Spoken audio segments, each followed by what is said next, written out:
Support for the Living Well with MS podcast is provided by Overcoming MS, a global charity registered in the United States, United Kingdom and Australia, whose mission is to educate, support and empower people with MS in evidence-based lifestyle and medication choices that can improve their health outcomes. Please visit our website at www.overcomingms.org to learn more about our work and hear directly from people around the world about the positive impact overcoming MS has made on their lives. Now, on to today's episode. Welcome back to the Living Well with MS podcast. I'm your host, Geoff Allix, and this special episode is recorded entirely on location in Edinburgh, Scotland, site of a very special one-day event called Recovering from MS, Wishful Thinking or Realistic Optimism. This event took place on Saturday, June 8th, 2019, with featured guest Professor George Jelinek, founder of the OMS programme.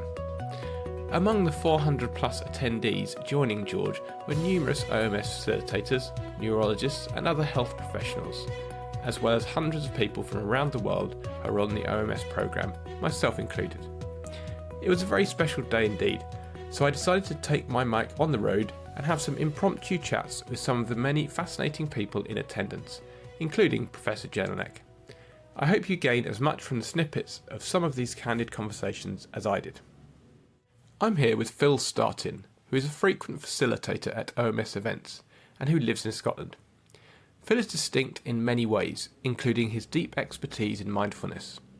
An additional point of distinction is that Phil has primary progressive MS rather than relapsing remitting MS, which is the most common form of the condition. Phil, what's it like to have primary progressive MS, especially given that until recently there have been fewer treatments for it? And how are you finding the OMS approach for people with primary progressive MS? Thanks, Geoff. Yeah, I have to admit, when I was on my retreat back in 2013, I got to the end of the retreat and to the end of the 5 days, and yes, I had quite a lot of hope, but I also had a little bit of scepticism because George and Craig and Sandra talked a lot about reducing relapse rates and reducing the severity of relapses as a consequence of following the OMS program, but they didn't talk much about eliminating degeneration, which is kind of one of the key characteristic mechanisms that underpins the progressive form of the condition, although it's also there in the relapsing form as well. So I kind of came away thinking, well, actually, if it works, then great. And I tried it, and I've been following OMS now for a number of years, for about 6 years, and I'm absolutely, completely convinced that this has changed the progression of the condition from my perspective. The trajectory of my MS is different to how it would be if I hadn't been following OMS. I'm still losing a little bit of function, but I'm certain that my progression and the rate of progression has slowed. Although I've lost some function, I know in certain areas I've regained function as well. So some definite huge benefits from seeing it, from following OMS. I think maybe sometimes I do think it's a little bit of a case of 2 steps forward and 3 steps back, but at the end of the day, I know I'm doing the right thing. I know it's making a difference, and I absolutely will keep following OMS forever. Thank you very much. I'd say actually you look a little bit more mobile than when I last saw you last September. Well, I always take compliments like that, Geoff. No, thank you very much. That's great. Thank you. It's nearly lunchtime here at the OMS one-day event in Edinburgh, and I'm just snagging Maria, a medical doctor from Santa Cruz, California, before she grabs her lunch. Maria, we're hungry to learn how you found out about OMS, which sessions you attended today, and key takeaways. Well, I didn't find out about OMS until 2 years ago. I was diagnosed in 1992, so quite a while ago, and I was very exposed to medical literature being a doctor, but did not find out about OMS until I stopped working and started looking online and found it. And this was the first thing that really made me feel hopeful. So after I found out about OMS, read the book, started doing the diet, started doing all of the principles, just this year went to a retreat in Australia in Yarra Valley, which was fabulous. And so now I feel like I'm pretty knowledgeable, but I really didn't want to miss the chance to meet George. And I had never been to Edinburgh. So I decided that I was going to do this, and I really feel passionate about bringing this to the United States, since I'm a doctor myself, and I have seen loads of patients with MS, but was not aware when I was practicing of OMS. So I want to bring this hope, and also the possibility of avoiding further symptoms for people to the States. The things, I guess the main takeaways for me, I went to the retreat, are the things that I've done here. There was one session on the positive effects of the retreats, which I had already kind of been aware of, and that was one of the things that made me feel hopeful, is that people actually do better from year to year after the retreat, rather than the usual course with MS is people get worse, and that people actually get better after the retreat. I found that just amazing and so inspiring. And then the other session that I went to was on mental health, and Rachel talked about the importance of resilience with this disease, and I found that very inspiring, and I'll be thinking about some of those things that we can do to be more resilient. I'm catching up with Wendy now, whom I met last year at an OMS event in Wales. Nice to see you again, Wendy. I was wondering how you're finding the Edinburgh event, which sessions you've been to, and what your thoughts are on what you've learned. Thanks, Geoff. I came in to Linda talking about taking on the mantle of making a charity. That was very inspirational. George, big it up for George Jelinek, giving us our lives back. That was and the whole thing is so important, and so it's supportive of my improved health. I just can't, there's nothing but gratitude oozing out of me, which is always good for reducing your cortisol levels. And so that was wonderful. I mean, it's just so good to see George with his family of us, with the tribe, and meeting friends and, other thriving OMSs.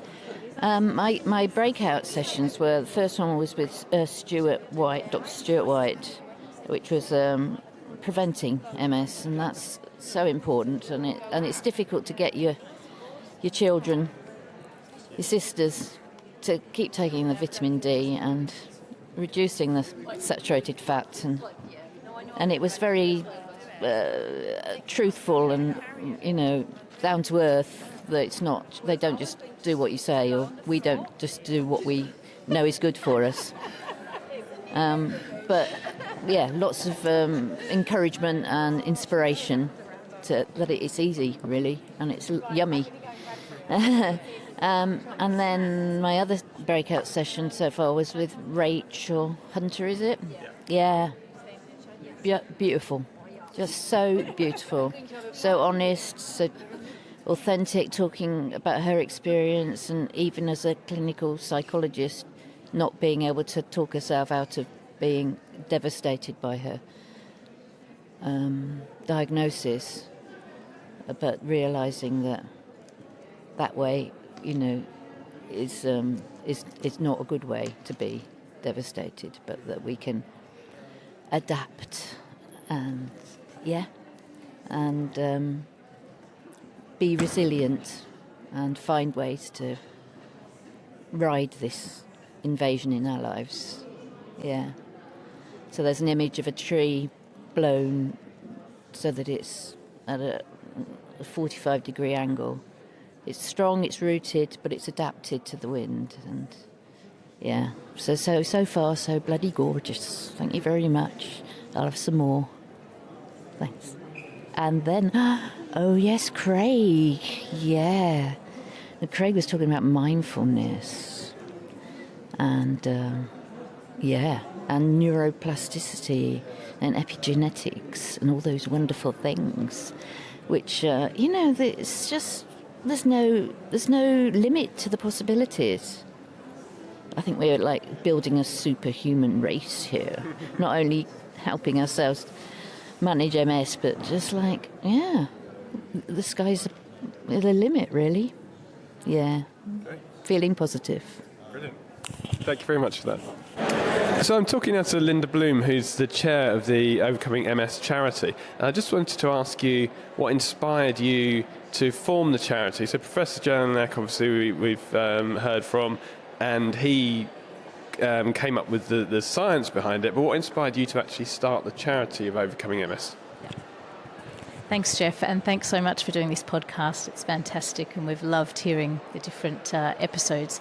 So I was diagnosed with MS 17 years ago, and as I mentioned earlier, it hit me pretty suddenly and pretty dramatically. So I was bedridden, completely incapacitated, and it was when I was at my lowest and really relying 24/7 on people for care that my sister, who's a doctor, came across Professor Jelinek's book, his first book, Taking Control of MS. And when she read that book to me, it really made sense, and I felt that this was something that I could do to help myself to take control of what was a pretty uncontrollable situation at the time.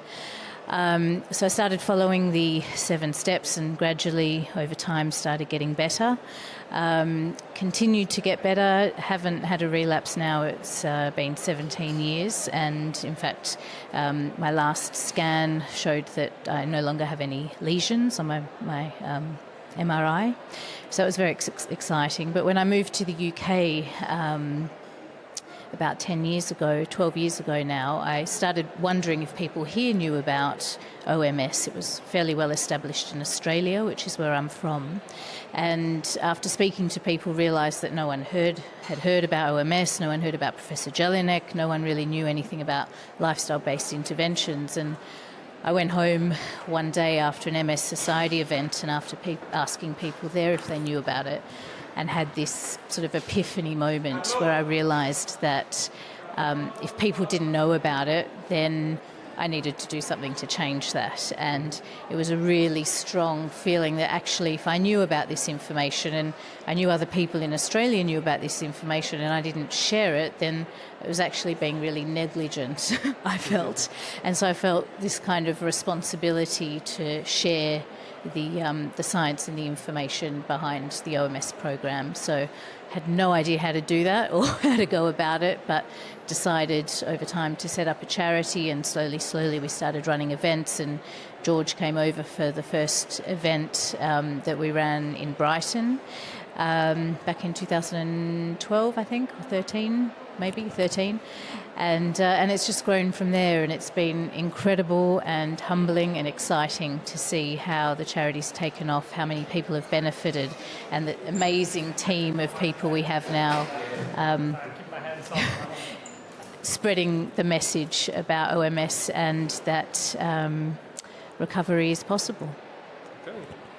Thank you very much, and personally thank you, because I think without you as much as Professor Jelinek, then I wouldn't be where I am and discovering OMS and the benefits it's personally given me. So thank you.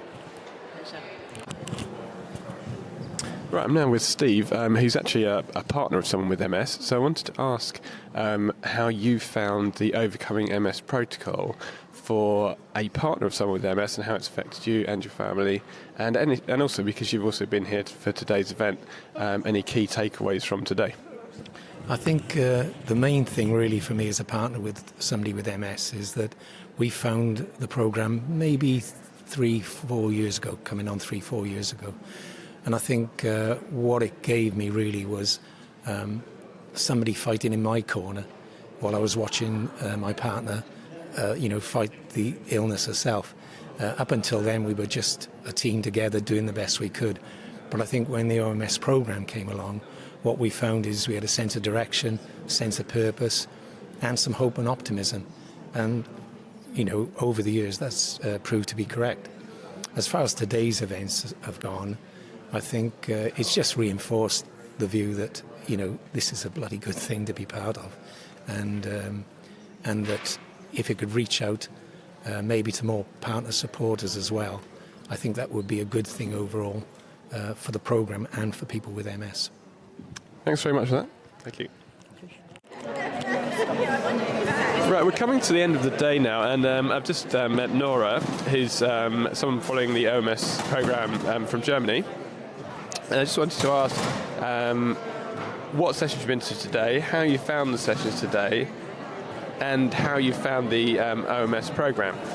My first session was with Sandra Need, retreat outcomes for people with MS and partners.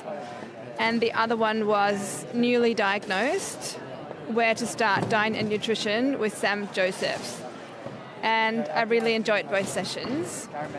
I found the one with Sandra quite interesting because I'm considering doing a retreat. I haven't done a retreat yet. And I just really wanted to know what the benefits would be. And I think from what I've learned to date, it's quite convincing to do one, to attend one of the retreats in the near future. So I'm hoping to attend one in Europe, because Australia is quite far away. Maybe there might be one in Germany at some point. I don't know. The other session I attended was the one on nutrition, which I also found quite interesting, even though there was very little new things to learn for me. But she gave us some tips on what frying pans to use, how to fry food, what to focus on, just tips that, like first-hand tips that obviously I've read the book and I'm following the diet, but just to hear it, from a real person does make a difference. Yeah. Okay, thank you very much. I just want to apologise to listeners because they're actually they're putting away all of the chairs while we're talking. But yeah, thank you very much for that. I'll be catching up with some more people later on. I'm here with Craig Hassard, who was a recent guest on the Living Well with MS podcast. Apart from being an OMS medical advisor, Craig is a medical doctor and coordinator of mindfulness programs at Monash University, one of the top academic institutions in Australia. Craig, I have a question for you that I've come across from time to time. What is the distinction between meditation and mindfulness? Because many people think it's the same thing. So what's the difference? So rather than drawing a distinction between mindfulness and meditation, I'd rather have more of a sense of expanding the notion of what mindfulness means. So mindfulness is a form of meditation. So the stereotypical idea of a person sitting in a chair with their eyes closed, attention on the breath or the body. So that they're not doing anything else, just practicing paying attention in a mindful way. So it's mindfulness meditation or the formal practice of mindfulness. But mindfulness is not just that. It's what we do when we get out of the chair and back into our day-to-day life. So the informal practice of mindfulness is to be mindful while we're doing things. And that could include that we've got a day with plenty on and work and, other things to do. And you're walking through a park, well, to walk through the park mindfully, just to give yourself a mental break and just to hear the birds and feel the breeze. When we're driving, to drive mindfully. When we're eating, to taste our food and to eat mindfully. So it's really a way of life, not just a form of meditation. And then there are a whole range of psychotherapies that are based on mindfulness. So mindfulness-based cognitive therapy would be the best known, MBSR, mindfulness-based stress reduction. But others as well that like ACT or acceptance commitment therapy, that doesn't emphasise the meditation side of things quite as much, but really emphasises a couple of the aspects of being mindful, like acceptance, that attitude of acceptance, being able to be okay with whatever's going on, even if we'd rather things were different, to accept the reality of what is in the present moment. Acceptance doesn't mean not responding or dealing with problems, but it just means accepting that a situation is the way it is. And commitment means to really engage with life, to really have a commitment to living, a commitment to being engaged with our life, rather than just going through the motions while we wish we were somewhere else or doing something else. And and other ones like dialectic behaviour therapy, again, are based on principles of mindfulness. But it's really taking elements of mindfulness and I suppose repackaging them and presenting them in different ways that people can find very useful. So the idea of mindfulness in your day-to-day life, if you're doing something that doesn't, like you're not concentrating at work, but you are just driving the car or going for a walk, would you almost always do that in a mindful way? Because it doesn't count if you get to a destination and you don't remember getting there because it's the way you drive every week. That's not mindful, is it? I don't believe it. So, but would you try and be mindful always yourself if you're going for a walk or a drive or something like that? Yeah, well, if we're living on automatic pilot, it means the mind's almost constantly in a state of distraction. Now, there's a term for that, default mode, but the mind's a million miles away and we're just going through the motions of life. Most of the time wishing things were different, wishing we were in the past or being anxious about the future, etc. So to be mindful means to really taste and enjoy our food when we're eating. It means to just enjoy the simple pleasures of life. But the mental rest, some people think, mindfulness, it's such hard work. And if we're struggling with our mind and struggling with our thoughts and thinking that being mindful means trying to get rid of thoughts and, then mindfulness becomes hard work. But if we realise, no, we just don't have to be constantly thinking. When you're sitting down and doing some planning and preparation for something, then sit down and plan and prepare. But if you're between one complex job in your life and another complex job, you might just be walking down a corridor at work or walking through the park between your car park and your office. It means just to give yourself some mental space, to give yourself some mental rest, and just enjoy the moment for what it is, but to cultivate a mindful state of mind to then take into the next complex thing you need to do. Take in a calm but attentive mind to engage with all of the important things we need to do in our day-to-day life. Okay, thank you very much for that. It's been a pleasure. So we're coming to the end of the day, and I just wanted to ask an attendee, Pauline, how you found the day and how you found OMS in general. Well, today was inspirational, as I expected it to be. Having become a very new member of the OMS family, I went on retreat 2 months ago, and it was a transformational week. I was a changed woman by the time I left and returned home.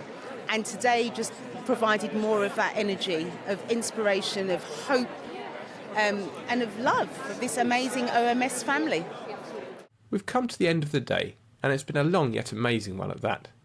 I've managed to snag Professor George Jelinek, the founder of OMS, and Dr. Sandra Neate.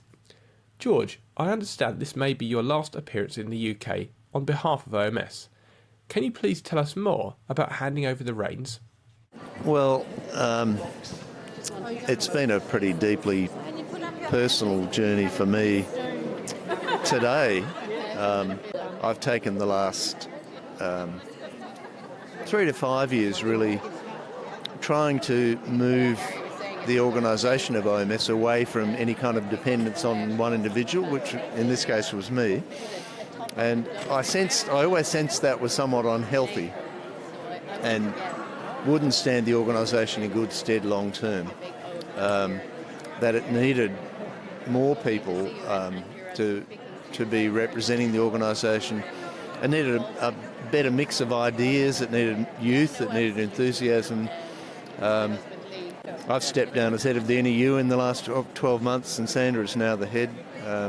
The one thing I haven't stopped is my personal and really close connection with a whole range of people with MS, some doing really well, some not so well, all of whom have completely different stories, but all of whom pretty much to the individual will say they're living their lives better than they were before they found OMS, and many of them saying that they're living their lives better than they ever have.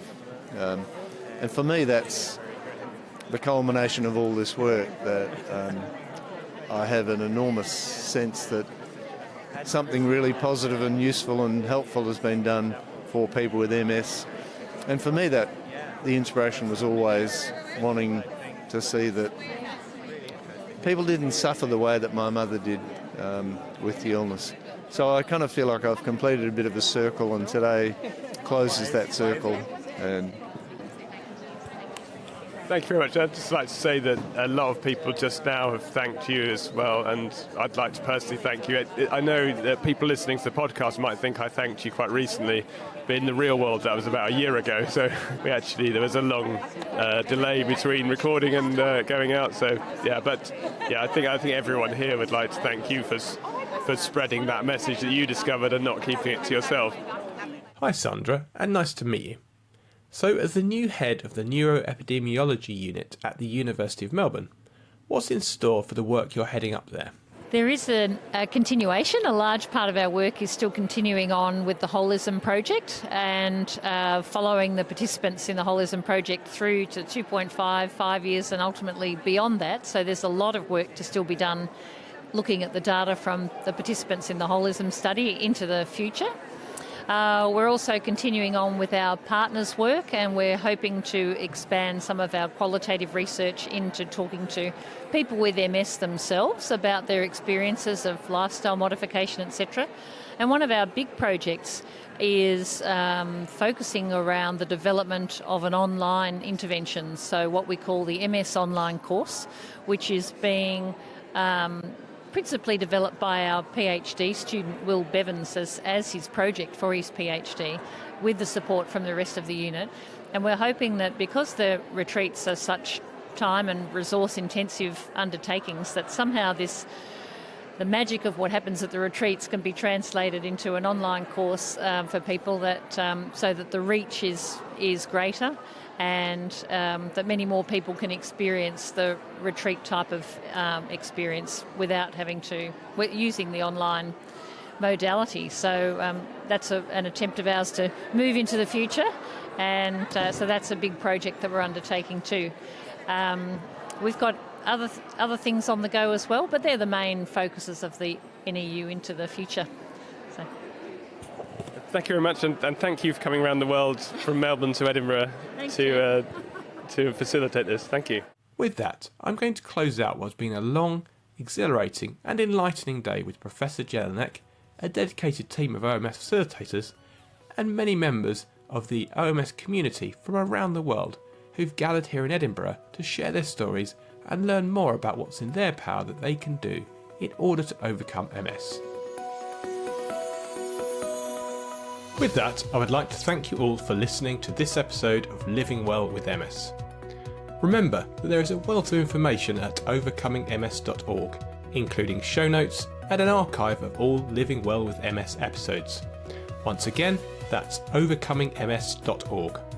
There you can also find OMS-friendly recipes and exercise tips, connect with other OMSers in your local area through our OMS Circles programme, and learn about the latest research going on in the MS world generally and related to OMS specifically.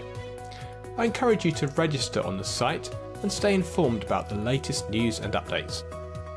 I also encourage you to subscribe to this podcast so you never miss an episode, and please feel free to share it with others who might find it of value. Let us know what you think about the podcast by leaving a review, and if you have ideas for future episodes, we'd love to hear from you. So please contact us via our website, overcomingms.org. Thanks again for listening and for joining me on this journey to overcoming MS and living well with multiple sclerosis. I'm Geoff Allix, and I'll see you next time.